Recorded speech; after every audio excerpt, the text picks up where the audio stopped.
이번에는 그 거액 종부세의 무서운 파산, 거액 종부세가 갖고 온 무서운 파산 위기에 대해서 한번 알아보겠습니다. 현재 그 종부세 거액을 맞은 사람들, 그 억울한 사람들을 보면은 현금 유동성이 없습니다. 뭐 나이 드신 분들이 많으니까. 뭐 젊은 사람들도 마찬가지죠. 아무리 젊다고 해도 거액의 종부세를 매년 낼 수 있는 사람은 쉽지가 않으니까. 이분들이 압류에 대한 위기, 이 경제적인 죽음에 대한 위기에 닥쳤다. 이걸 좀 말씀드리겠습니다.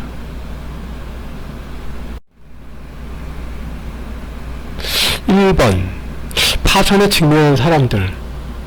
진짜 이거 현실입니다. 이게 엄청나게 큰 종부세, 뭐 예를 들어 연 뭐 7천만원, 뭐 9천만원, 5천만원, 뭐 3천만원도 힘든 거죠. 사실 1억, 뭐 2억, 3억 이렇게 되면은 이 엄청나게 큰 종부세를 맞은 그 종부세에 억울한 사람들은 제가 볼 때 자칫하면 거의 다 파산이 될 수도 있겠다, 이렇게 판단이 듭니다. 이분들은 부동산이 조금 있긴 있죠. 근데 그렇게 큰 종부세를 매년 낼 만한 큰 현금을 갖고 있는 사람은 거의 없습니다. 그리고 그 부동산이라는 것도 그 알고 보면은 자기 게 아니죠. 실상은 은행 대출 받았으면 사실 그 은행 거라고도 할 수가 있는 거죠. 은행 대출 요인도 있고, 뭐 전세라든지, 전세를 줬으면 예를 들어 뭐 5억짜리 집을 뭐 3억 5천에 전세를 줬다. 그럼 뭐 3억 5천은 자기 돈이 아니죠, 이게요. 그 실제로는 그 전세권자의 돈이죠, 그게요. 그 자기 돈이라고 할 수 없는 거죠, 이게요. 그래서 실제로는 이 사람들이 이 부동산도 그 실상을 알고 보면은 그 자기 게 아닙니다, 사실상. 은행 겁니다. 아니면 그 전세 들어온 사람 것일 수도 있고요, 실상은. 그런데 이런 분들이 그 수천만 원, 뭐 이렇게 수억 원 종부세를 맞으면은 낼 수 있는 유동성이 있냐? 없습니다. 그런 돈은 매년 벌어도 시원찮은 판에 그걸 낼 수 있는 사람이 현실적으로는 없습니다. 2번입니다. 압류 조치하고 공매 조치. 뭐 다 알다시피 종부세 세금을 안 내면은 그 통지서에도 나와 있지만, 종부세 고지서 통지서에도 나와 있지만 압류 조치를 하겠다, 공매 조치를 하겠다, 뭐 이렇게 안내가 되어 있습니다. 그럼 뭐 압류나 공매가 되면 이게 뭡니까? 아주 무서운 결과를 초래하는 거죠. 만약 압류가 되었다, 그럼 뭐 매매, 전세 이런 건 다 올스톱입니다. 다 안 되면 일순간에 다 정지가 돼 버립니다. 또 우리가 뭐 거의 종부세를 맞은 사람들이 뭐 대단한 사람들인 것처럼 보일 수도 있지만 실제로는 그렇지 않습니다. 그냥 힘없는 약자에 불과합니다. 그냥 서민일 수도 있죠. 그 뭐 은행 대출로 집을 샀으니까. 근데 이런 약자들이 만일 거액의 종부세를 많이 못 냈다. 그럼 과세관청에서 그냥 법 집행을 바로 해버립니다. 뭐 압류한다, 공매한다, 그럼 뭐 꼼짝없이 당하는 거죠. 뭐 현금 유동성이 없어서 억울해서 못 냈다라고 해도, 뭐 억울하다고 해도 별다른 대책이 있는 것도 아닙니다. 그리고 종부세 거액을 맞은 사람들 보면은 고령이고 수입이 없는 사람들이 굉장히 많습니다. 뭐 젊은 사람들이 뭐 맞았을 수도 있겠지만, 그 젊은 사람들이라고 해가지고 그 거액의 돈을 매년 낼 수 있는 능력이 있냐? 그것도 쉽지 않은 문제입니다. 또 이런 종부세를 맞으신 분들이 뭐 본인이 이 집값을 올렸다 그런 게 아니라 갖고 있는 집이 오래전에 샀다, 20년 전 30년 집을 샀는데 그게 올랐다고 해서 그게 종부세를 맞았다, 이렇게 하니까 좀 억울한 면이 좀 많이 있는 거죠. 3번, 매매도 어려운 것입니다.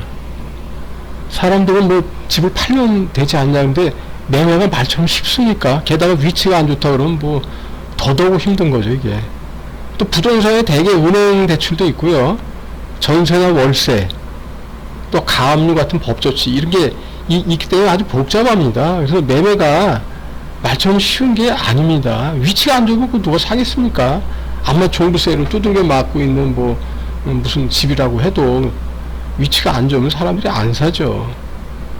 매매를 하라고 일반인들이 팔면 되지 않냐, 이렇게 일반인들이 말을 하지만 그런 피땀 흘려 모은 부동산 뭐 어디 위치가 안 좋은 것이라고 해도 안 좋은 곳에 있는 부동산이라고 해도 그 부동산을 뭐 단돈 10,000원에 팔겠다 이런 식으로 팔 수는 없는 거 아니겠습니까?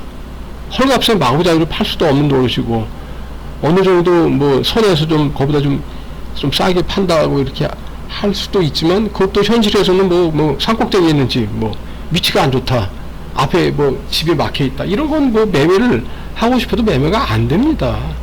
매매가 잘 되는 것도 아닌 것이라는 게 현실입니다. 그래서 팔고는 쉽지만 사는 사람이 없어도 못 파는 경우도 많이 있습니다. 이 억울한 사람들은 안 팔리는 거 있지 않습니까? 그걸 차라리 정부 고시가격대로 부동산을 사가라. 세금을 낼 수가 없는 처지이니 너무 거액의 세금을 낼 수가 없으니 차라리 그러면 정부 고시가격대로 정부가 사가라 이렇게 요구할 정도입니다. 그 일리가 있는 말이죠, 그게요. 4번은 양도세 함정입니다. 매매가 현실적으로 쉽지 않은 입장입니다. 이건 뭐 누구나 다 알다시피 다 알고 있습니다. 설사 낮은 가격에 헐값에 부동산을 팔았다고 해도 이번에 또 양도세라고 하는 함정이 또 기다리고 있습니다.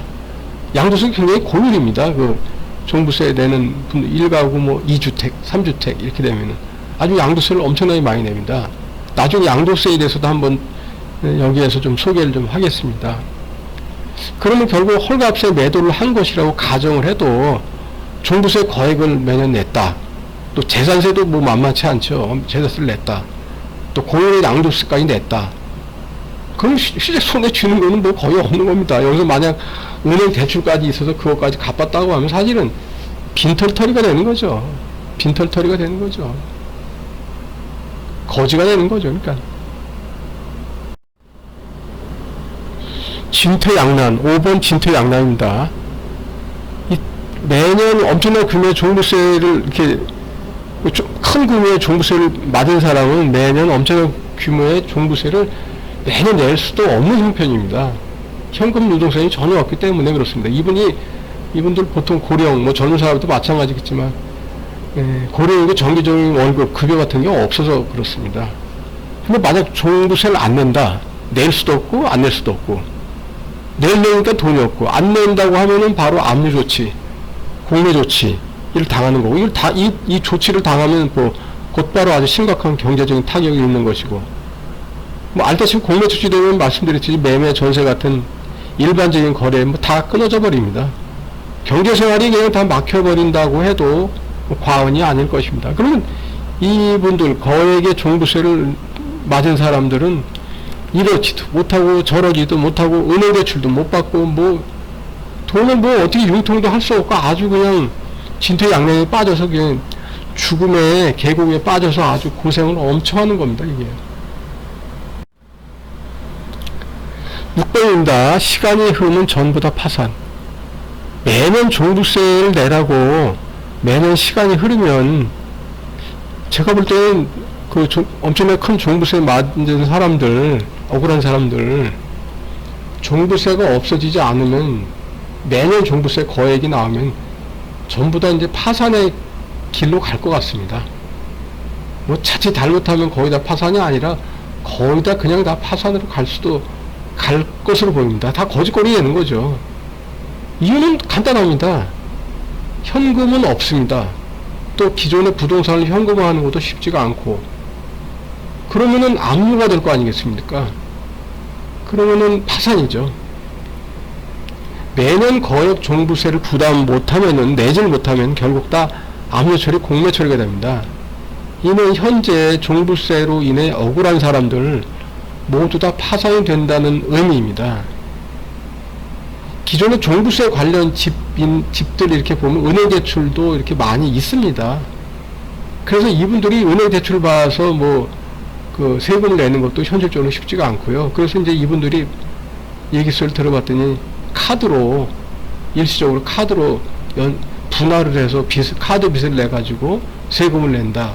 아니면 돈이 없으니까 자식들한테 돈을 좀 달라고 해가지고 돈을 빌려서 돈을 낸다.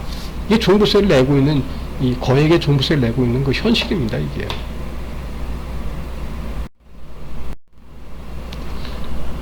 한 번 7번이죠. 7번 종부세 36억 즉시 죽음의 길. 한번 소개해드린 분이죠.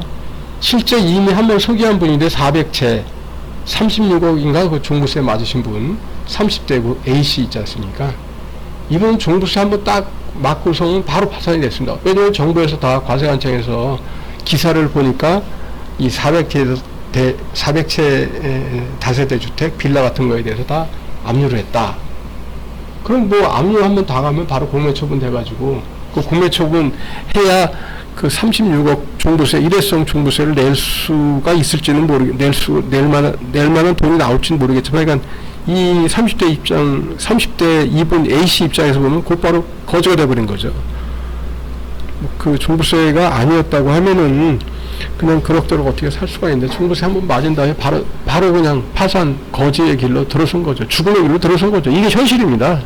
이 현실을 사람들이 뭐 자꾸 안 보려고 하거나 모른다거나 아니면 공부를 안 해서 그렇게 말씀하실 수도 있겠지만, 현실을 직시를 해야 됩니다. 이게 현실입니다, 이게. 그래서 종부세는 국민의 재산권을 박탈한 악법입니다. 이건 분명히 위헌입니다. 그런데 사실은 그 1주택자든 2주택자든 3주택자든 뭐 다주택자들 있지 않습니까? 이분들이 보통 현금 유동성이 없습니다. 그래서 시간이 지나면 기실 위에 A씨와 비슷한 처지가 이미 됐거나 될 것이다. 뭐 둘 중에 하나입니다. 종부세 억대 이렇게 나오신 분들은 돈이 없어서 못 낸다고 말하는 게 현실이고 맞는 얘기입니다. 그게요. 돈이 어디 있습니까? 그게요.